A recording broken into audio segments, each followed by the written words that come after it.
بسم اللہ الرحمن الرحیم.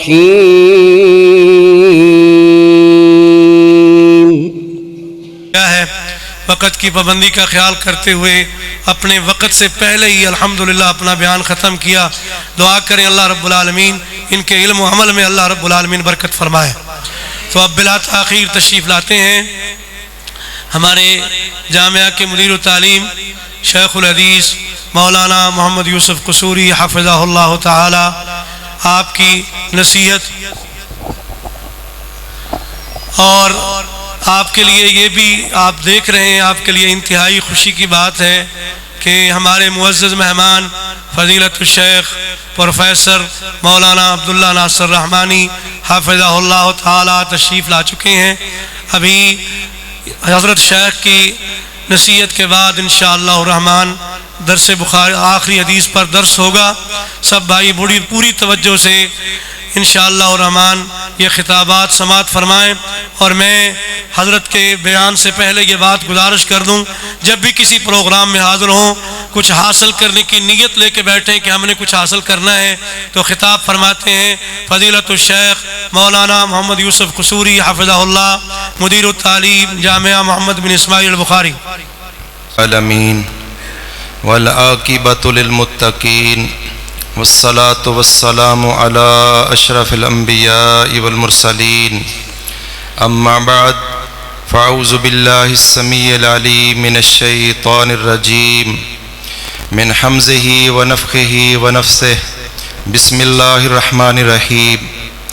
قال الامام البخاری رحمہ اللہ الباری حدثنا الحمیدی عبداللہ بن الزبیر قال حدثنا سفیان قال حدثنا یحیی بن سعید الانصاری قال اخبرنی محمد بن ابراہیم التیمی انہ سمع علقمۃ بن وقاص اللیثی یقول سمعت عمر بن الخطاب علی المنبر قال سمعت رسول اللہ صلی اللہ علیہ وآلہ وسلم یقول انما الاعمال بالنیات وانما لكل امرئ ما نوى فمن كانت هجرته الى دنيا يصيبها او الى امرأة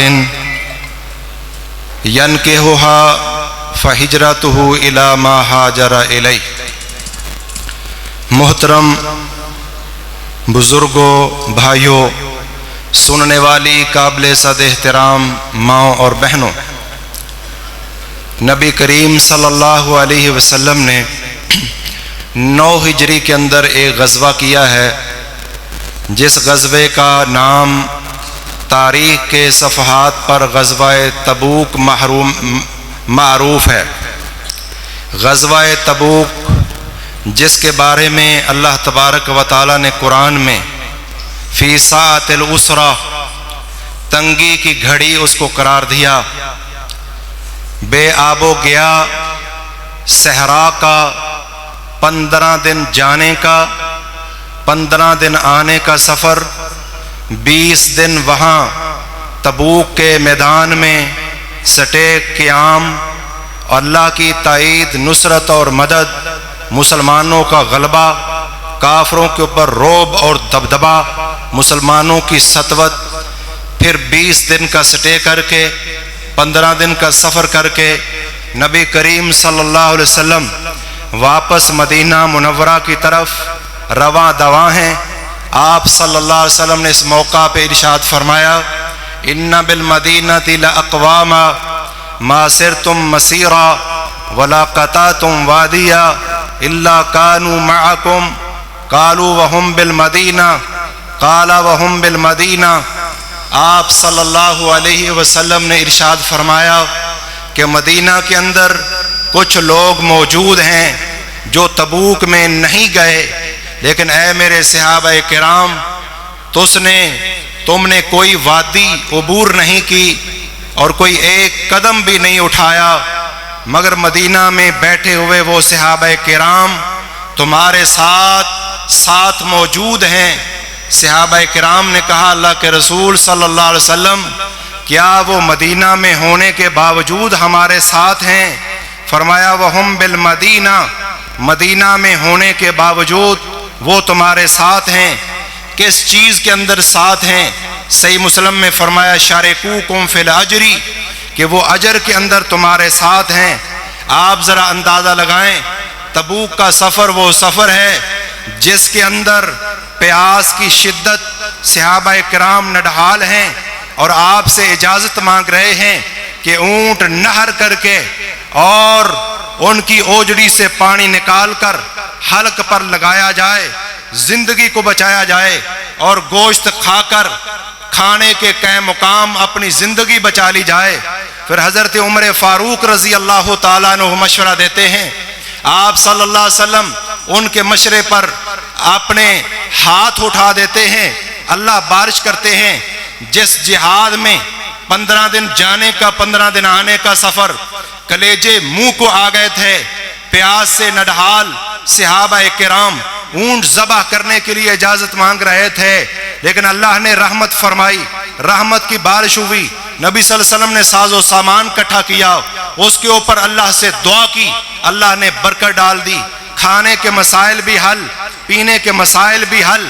لیکن اتنے کٹھن حالات میں وہ صحابہ کرام جو ایک قدم بھی چل کر تبوک کی طرف نہیں گئے، لیکن وہ معذور تھے، مجبور تھے، محبوس تھے، نبی صلی اللہ علیہ وسلم نے روکا تھا، ان کے اندر اخلاص کوٹ کوٹ کر بھرا ہوا تھا۔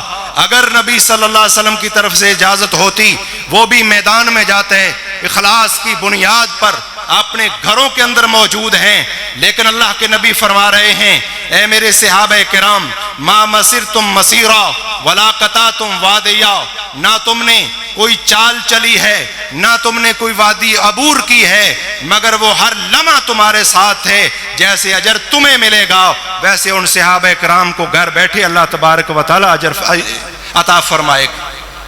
انما الاعمال بالنیات وانما لکل امرئ ما نوى، اخلاص یہ بہت بڑی چیز ہے جس کی بنیاد پر ان صحابہ کرام نے 50 دن کی مشقت نہیں کاٹی ہے، لیکن گھر بیٹھے اللہ تبارک و تعالی نے اجر و ثواب سے نواز دیا۔ محترم بھائیوں، صحیح بخاری شریف کی یہ حدیث، اگر اس ایک حدیث پر ہمارا عمل ہو جائے، یہ ایک حدیث پورے اسلام کا 1/3 بنتا ہے۔ حافظ ابن حجر رحمہ اللہ نے صحیح بخاری کی یہ پہلی حدیث، جیسے ابھی آپ سماعت فرما رہے تھے کہ امام بخاری سے پوچھنے والے نے پوچھا کہ تم نے کبھی کوئی کام رائے گاہ نہیں کیا، بلا مقصد نہیں کیا، بتائیں آج جو سستائے ہیں آرام کیا ہے، اس کا بھی کوئی مقصد تھا؟